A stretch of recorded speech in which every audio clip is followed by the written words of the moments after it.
It was the kind of journey that had promised a new beginning. Eleanor Hayes had left behind everything in Ohio, her home, her past, and her hopes for a future she believed was waiting for her out west. The letters from Samuel Morrison had painted a picture of a peaceful life, a small homestead, fertile land, and a family to build.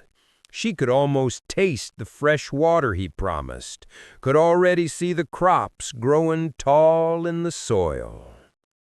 She had sold everything she owned, every last possession, all for this one dream, a dream that had been sold to her in the form of ink on paper. Samuel had asked her to come, travel west, meet me, marry me, and I'll show you a life unlike any other. Simple enough. So Eleanor stepped into that stagecoach with nothing but a carpet bag filled with her most cherished belongings and a heart full of hope. But when she arrived in Fall Ridge, the dream crumbled to dust. Samuel Morrison was nowhere to be found. No cabin, no farmland, just an empty plot of land. The letters? Gone. The promises? Vanished into the wind. The only thing that greeted her was an unfamiliar town and a sense of isolation she hadn't expected. She asked around, desperate for answers, but the townsfolk merely shrugged. "Samuel? Been gone for months. Maybe 3 now." That was all they could offer. And there she stood, in the middle of this forgotten place, feeling more like a fool than someone who had arrived for a new life. The road ahead seemed endless, a landscape where promises and dreams had long since turned into dust. But then something in the center of town caught her eye. At first it seemed like just another strange sight in this town, but as she drew closer, it became impossible to ignore. An iron cage stood in the town square, its rusted bars thick and imposing, like a monument to fear itself. Inside the cage, a figure sat, motionless. Eleanor's heart sank. She could see it clearly from where she stood, shackles on his wrists, chains that anchored him to the ground, his clothes torn and caked with dirt. There was something almost haunting about the way he sat, his head lowered, his knees pulled to his chest, like he had surrendered not just his freedom, but any hope of a future. "Who is he?" Eleanor asked quietly, though the answer had already begun to form in her mind. The townsfolk didn't look at her, but they whispered, their voices carrying in the heavy air. "3 weeks now," one said. "Sheriff Bradley's holding him till the judge comes through," another added. "Killed a man up in the mountains, maybe more. They say he went wild after what happened to his family." Eleanor took a step closer, ignoring the murmur of the crowd. It was morbid curiosity at first, but soon she felt a strange pull. She knew the look of fear in a man's eyes, and this man wasn't afraid.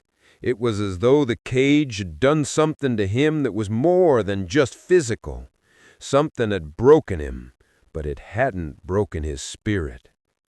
A woman standing next to her scoffed, as if to dismiss any pity. "Found him living in a cave, spoke not a word for years.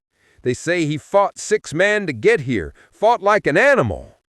But when they found him, there were bones in that cave, bones of the Garrett family who went missing last winter." Eleanor stood in stunned silence, staring at the man in the cage. The air felt heavier, like the very atmosphere was pressing down on her chest. This wasn't the wild animal the townsfolk described. No, this was a man. Broken, yes, but not wild. He was controlled, deliberate, and his stillness was not the frantic, frightened stillness of an animal, but the quiet calm of someone who had resigned himself to whatever fate awaited him. "How long will he be here?" she asked, her voice trembling slightly. "Till the judge comes, likely to hang him for murder, though some folks are saying worse. They loved Tom Garrett. He was a good man." A chill ran through Eleanor. Was this the justice she had hoped for? Was this the life she'd come west to find? A place where someone could be condemned on nothing but fear, rumor, and grief? She could feel the weight of it in the pit of her stomach. She had traveled all this way to escape one kind of injustice, only to find another waiting for her. But as she stood there, staring into the cage, a feeling began to settle inside her. Something strong, something resolute. Maybe it was the same feeling that had guided her to this point, to this very town, with nothing but a promise and a carpet bag. The world around her was cold, indifferent, but the man in the cage, he wasn't just another casualty of circumstance. He had a story she was determined to hear. And maybe, just maybe, she was meant to be the one to speak for him, to speak for the truth buried beneath the layers of fear and suspicion. Because Eleanor Hayes wasn't one to back down when she saw something wrong, and this was wrong. Her heart pounded as she took a step forward, closer to the cage. She didn't know what she was about to do, but it felt like the only thing that made sense in this strange, cruel town. "Is he fed?" she asked, her voice steady despite the tremor in her chest. The sheriff, who had been overseeing the crowd, looked over at her with a sharp glance. "Of course he is. We're not barbarians." "You keep him in a cage, but you're not barbarians?" she asked, meeting his eyes. The sheriff just scoffed, but Eleanor didn't care. She was already walking toward the cage. She didn't know what to expect from this man, this stranger with no name, but in that moment she felt something. It was more than pity. It was something deep, something that pulled at her from the inside, something that said, "I have to help." And so she did. As Eleanor stood in the town square, the heat of the afternoon sun pressed down on her. But it wasn't just the weather that made the air feel thick. It was the sense of unease that hung in the air. People were gathering, murmuring, and pointing. The kind of crowd that gathers not out of curiosity, but out of fear, out of the need to witness something dark. In the center of the square stood the iron cage. It was enormous, towering at 8 feet tall with bars thick as a man's wrist. Inside was a figure, a man, sitting motionless against the back of the cage. His head was lowered and his knees drawn up, as if he were trying to shrink into himself. There was something haunting about the way he sat, something that made Eleanor's heart ache. This wasn't a wild animal or a criminal. No, there was something else there, something that went beyond just the surface. The whispers around her grew louder, filling the space with rumors and accusations.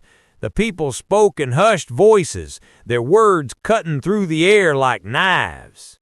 "He killed a man up in the mountains, maybe more," someone said, their voice low but filled with certainty.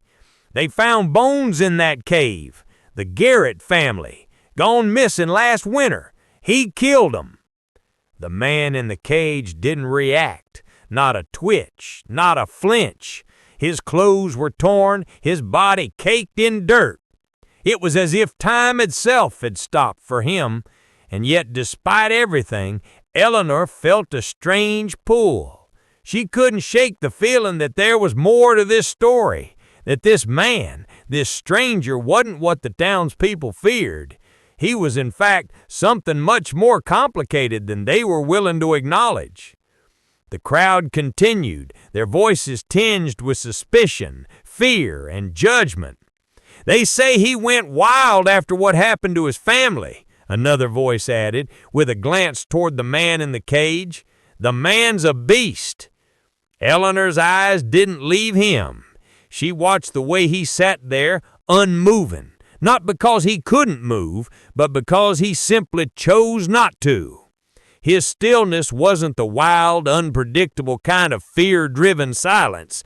Nah, it was the quiet resignation of someone who had been worn down by life, by grief, by something that had taken so much from him he had nothing left to give.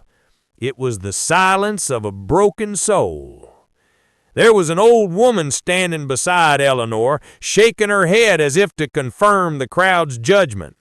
They found him living in a cave, didn't speak a word for years. When they tried to bring him in, he fought like a wild animal.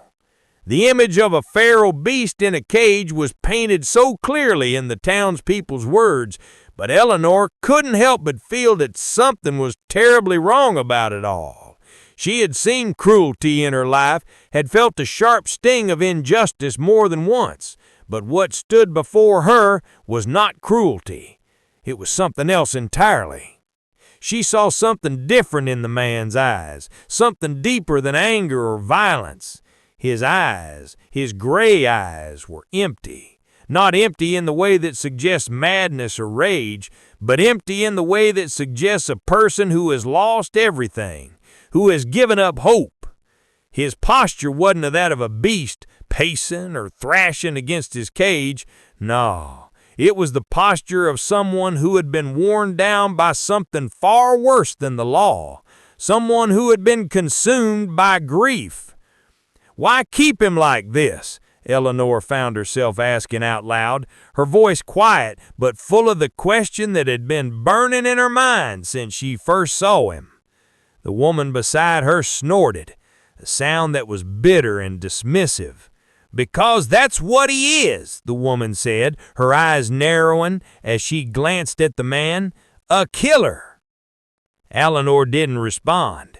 Instead, she moved closer to the cage, stepping through the crowd, her mind spinning. She had seen cruelty before. She had lived through it, but this was different.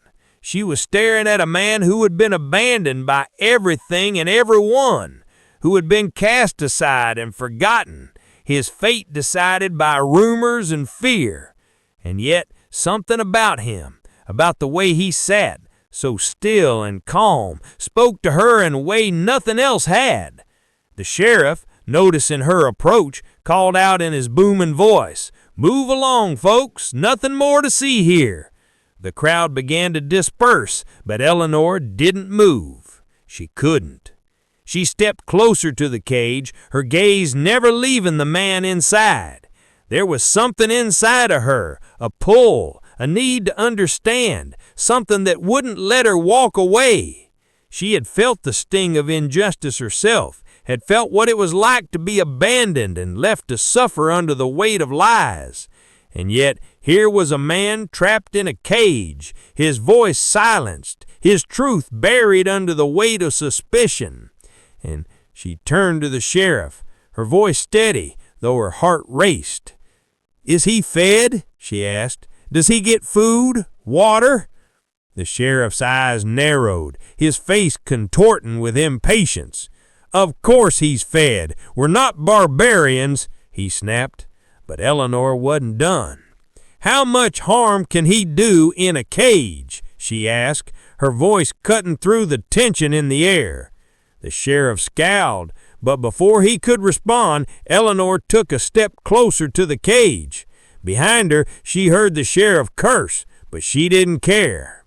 The man in the cage didn't look up as she approached, didn't acknowledge her presence. He sat there, still, almost as if he was waiting for something. And then, quietly, she spoke to him, as if she was speaking to someone who had been forgotten, someone who still had a story to tell.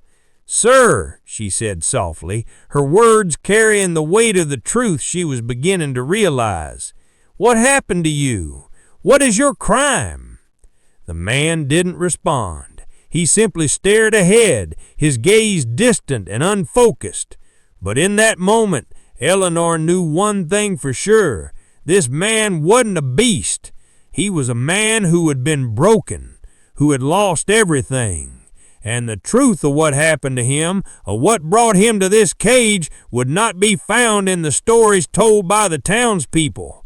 No, it was buried deep within him, behind those gray eyes filled with so much pain. And for some reason, Eleanor Hayes was determined to find it.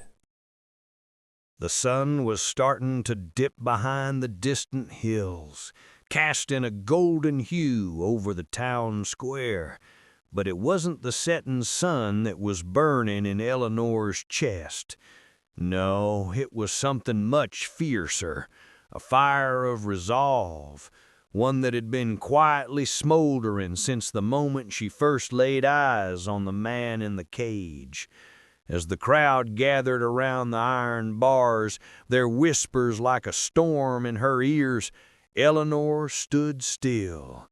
The gossip, the judgment, the fear, it all blurred around her. She wasn't sure if it was the heat or the weight of the townsfolk's stares that made her feel like she couldn't breathe. But as she watched him, this man, this stranger with shackled wrists and haunted eyes, something inside her snapped into place. This wasn't justice. It wasn't right. She had traveled so far to escape one kind of injustice only to find another waiting for her. A life built on promises had turned into a nightmare of uncertainty and fear. But here, in this moment, Eleanor knew she had to do something. Maybe you've been there. Maybe not in the same way, but I'm sure you've felt that quiet pressure to just go with the flow. I know I have. But Eleanor, she wasn't going to back down. Not this time. With her heart pounding, she took a step forward, breaking through the crowd. She could feel the eyes of the townspeople on her, their looks full of disbelief and mockery. They didn't understand. They didn't want to understand. But she wasn't doing this for them. She was doing it for him. "Let me take him," Eleanor said, her voice steady, though it trembled with a quiet power. She wasn't asking, she was offering herself, her name, her word, her everything, in exchange for his chance at a fair trial, a chance he hadn't been given, a chance to be seen as more than a beast caged by fear. "Marry him?" Someone in the crowd gasped, their voice dripping with disbelief. They laughed. The woman beside her even chuckled bitterly. "You've lost your mind, girl. You'd marry him? You'd tie your life to that?" But Eleanor didn't flinch. The laugh wasn't for her. It was for them. For everyone who couldn't see what she saw. Because she saw something different in that cage. She saw humanity. She saw pain, yes, but also the spark of someone who'd been broken and forgotten, but not beyond redemption. "I'll marry him," Eleanor repeated, this time louder, her words ringing out clear and unshakable. "I'll take responsibility for him. If he's guilty, I'll bear the punishment. If he's innocent, then I'll make sure he gets a fair chance." Her voice didn't waver as she turned to the sheriff, who was still standing there watching her with a mixture of disbelief and contempt. "You've kept him in a cage for 3 weeks without trial, without evidence. You don't even know his name. But I'll vouch for him. I'll take him out of here. And if he's the man you say he is, I'll be the one to pay for it." The sheriff didn't know what to say. He opened his mouth, but no words came out. Eleanor could see the doubt in his eyes. the doubt that told her everything she needed to know. This wasn't about justice, it was about fear. Fear of the unknown, of the things they didn't understand. "Are you serious?" The crowd had gone quiet now, but the disbelief was still there, simmering beneath the surface. "You'd marry him just like that?" Eleanor's gaze didn't waver as she looked back at the crowd who stood there, half in shock, half in anger. "Yes," she said simply. "I would, I will." It was a hard thing to say, especially when she wasn't sure what would come next. The town might never accept her, the sheriff might not allow it, but Eleanor Hayes was no stranger to standing alone. In fact, she had become quite familiar with standing on her own with no one but herself to rely on. She had buried her first husband, James, and never once had she been given the justice she deserved. But she'd be damned if she let this man, this broken soul, suffer the same fate. Because sometimes it takes one person to stand up when the rest of the world is too afraid. It's not easy, but it's always worth it. And so Eleanor made her proposition, a proposition that no one else in that town had the courage to make. She wasn't just offering her heart or her name, she was offering him the only thing she could, the chance to be seen for who he truly was, not what everyone feared him to be. His fate, she continued, her voice unwavering, shouldn't be decided by fear. It should be decided by the truth. It was a bold statement, a wild one in a town like this. The crowd murmured, some in disbelief, some in disdain. But Eleanor didn't care. She was committed now, and as she stood there, facing the man in the cage, she realized that this wasn't just about him anymore. This was about something bigger. It was about justice. It was about mercy. And it was about standing firm in your convictions no matter how impossible it seemed. "I'll marry him," Eleanor said again, this time more to herself than anyone else. "And I'll stand by him, no matter what." When Eleanor stepped away from the cage that day, the eyes of the crowd still burned at her back. It was impossible to ignore the whispers that followed her, the confusion, the disbelief. But none of that mattered anymore. The moment she had made her decision, her proposition, it was done. There was no turning back. It was a bold choice, a crazy one if you listen to the townsfolk. Marry a man she knew nothing about, who had been locked away for weeks, accused of a terrible crime. A man who hadn't spoken a word in years. It was madness, really. But in that moment, Eleanor didn't care. It wasn't just about him. It was about justice, real justice, about doing what was right, even when no one else had the courage to do it. And then something happened. Something small, something simple, but so incredibly significant. The man, now named Jacob Stone, a name he chose for the law's sake, agreed. It wasn't a grand gesture.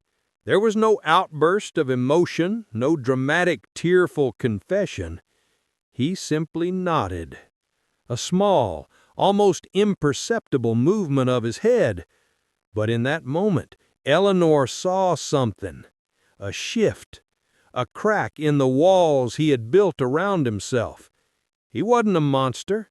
He wasn't a wild beast the town had painted him to be. No, he was a man who had been broken. And maybe, just maybe, he could be rebuilt. You know, I've always believed that love isn't some big moment of passion or fireworks. It's the quiet, everyday things, the small acts that show someone they're not alone. Maybe it was as simple as someone holding the door for you on a bad day, or sharing a meal when you had nothing left. I think, sometimes, love grows in those quiet spaces, in the moments when words are unnecessary. And so, as the days passed, Eleanor and Jacob began to form something between them. It wasn't immediate, and it wasn't perfect, but it was real. It wasn't the kind of love you read about in fairy tales, full of grand gestures and sweeping romances. No, this was something much more grounded. It was built on shared experiences, on work, on survival, on understanding. They worked together, side by side, every day, in the stillness of the small cabin that would one day be their home. Eleanor had never expected to find herself here, working beside a man who had been nothing more than a stranger to her only days ago. Yet as they built the walls of their shelter, brick by brick, she began to see something in him, a man who had learned to survive not by fighting, but by enduring. His hands, though rough and calloused, moved with an unmistakable precision, like someone who had spent years crafting, molding, building. She watched him quietly, wondering how much of his past he carried with him in every movement. I think we all carry pieces of our past, don't we? I remember the first time I truly realized that. I was sitting with a friend, someone who had been through more pain than most could imagine, and I asked them, "How do you keep going?" And they looked at me with this quiet understanding and said, "You keep going because you have to. You build, you rebuild, even when you don't know what's going to come next." Those words stuck with me, and I saw them in Jacob, a man who was rebuilding even if he didn't know exactly what the future would look like. At night, they shared meals, simple meals, bread, soup, whatever they could make with what little they had. But each bite was shared in silence, not out of discomfort, but out of a shared understanding. They didn't need to fill the air with words.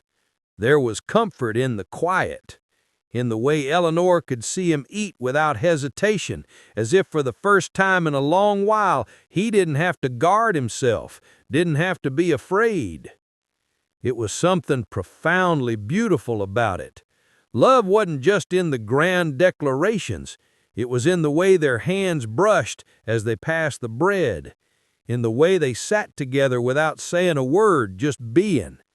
They were two people who had been broken, who had lost everything, but in their small moments of connection, they were finding something new.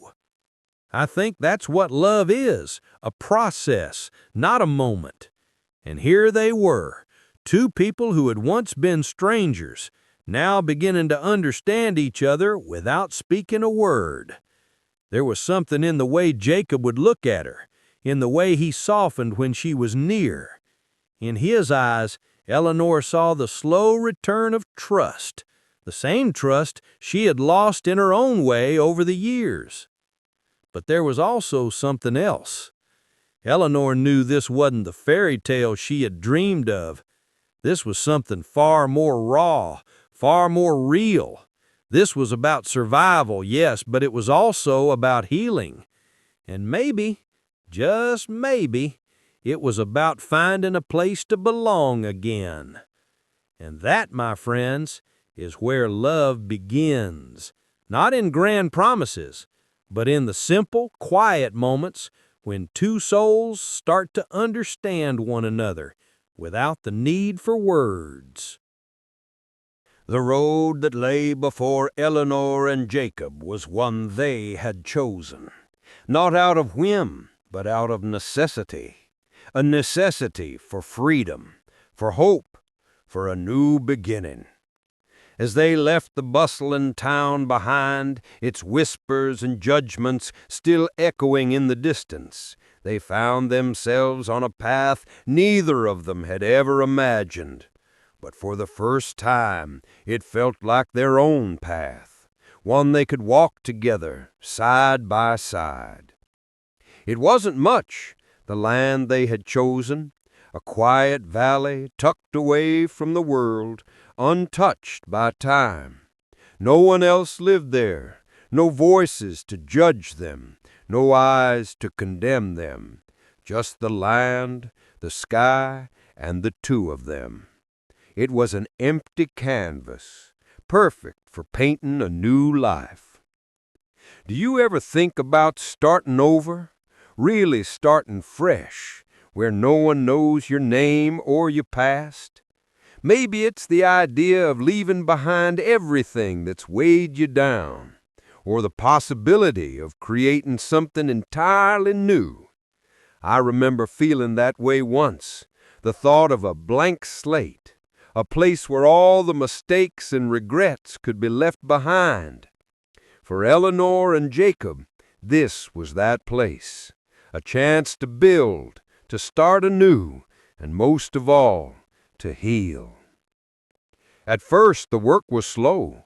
The cabin was small, made of rough-hewn logs and simple materials, but it was theirs. There was something about the way they worked together, in silence mostly, that made it feel like the first step of something much bigger. Jacob's hands, once shackled and broken, now moved with purpose and precision. His craft, the skill that had once been silenced by grief, came back to him like an old friend. The touch of the hammer, the sharpness of the chisel, the careful shaping of the wood, it was as if with every piece of timber he worked, he was putting together more than just a home. He was rebuilding himself. I think about the way time shapes us, how sometimes it feels like the pieces of who we are scattered across a long journey. Maybe you've been there too, feeling lost, unsure of who you are or even who you're meant to be. But Jacob, he was finding himself again, one stroke of the hammer at a time. Eleanor could see it too. She could see him becoming the man he once was, and more than that, the man he was destined to be, a husband, a craftsman, a man who had known loss, but who had also known the power of rebirth. Together, they built a life. It wasn't easy.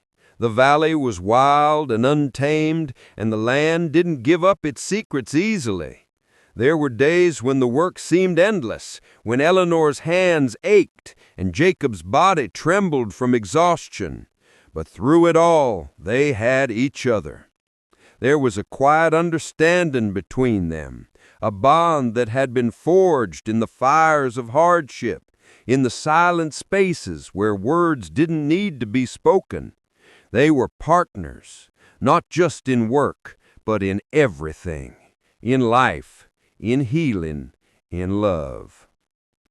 Jacob's transformation didn't stop with the cabin. It was in the way he spoke to her now, softly, with an ease that hadn't been there before. It was in the way he took care of their little home, the way he cared for the animals they brought into their lives, the way he would hold her hand as they sat by the fire at night, sharing their dreams, their fears, their hopes for the future. He wasn't just the man she had married out of necessity anymore. He was her husband, her partner, and he was becoming the man he once was, only now he was stronger, wiser, more whole. And Eleanor, she had changed too. She had come to this valley seeking escape, seeking freedom. But what she found was more than that. She found the strength to love again, to trust again, and she found a partner who would stand beside her not just through the easy days, but through the hard ones as well. I remember when I first understood that love isn't just about finding someone to share your life with. It's about finding someone who helps you become the best version of yourself. Someone who challenges you, yes, but also lifts you up when you need it. Jacob and Eleanor had found that in each other. They weren't perfect, but they were perfect for each other. As the seasons changed and the cabin slowly took shape, so did their bond. They were no longer two broken souls wandering through life. They were a team. They were a family. And while the road ahead would still have its challenges, one thing was clear. They had everything they needed. They had each other, and that was enough. When Eleanor and Jacob first crossed into that quiet valley, neither of them could have predicted where this journey would lead. A man once caged by fear, a woman driven by desperation. Two souls who had been broken, scarred by loss and heartache, finding each other in the midst of it all. It was the beginning of something neither of them had imagined, and yet, in hindsight, it feels as if it was always meant to be. Their love wasn't instant. It wasn't a grand sweeping romance filled with fireworks or perfect moments. No, it was born out of shared pain, shared silence, and the kind of understanding that only comes from having been through the darkest of times. Sometimes, love isn't about finding the person who makes your heart race. It's about finding someone who sees you for who you truly are, someone who understands the parts of you that are broken, that are scarred. And in each other, they found that understanding. Have you ever had someone see you like that? Really see you, flaws and all, and still choose to stand by you? I think that's something rare, something we all long for. Eleanor and Jacob were slowly learning that. They had been through so much alone, but now, together, they were no longer defined by their pasts. They were starting to build something new. There were days, of course, when the weight of everything still hung heavy. The memories of the past never truly leave us, do they? They linger in the quiet moments when we least expect them. But there was something in the way they worked side by side, in the way they moved through their days with a shared purpose that gave them strength. Eleanor's hands might have been tired, but she found joy in the simple acts of building their home, one nail, one board, one stone at a time. And Jacob, the man who had once been a stranger to himself, was now crafting more than just wood and metal. He was crafting a future.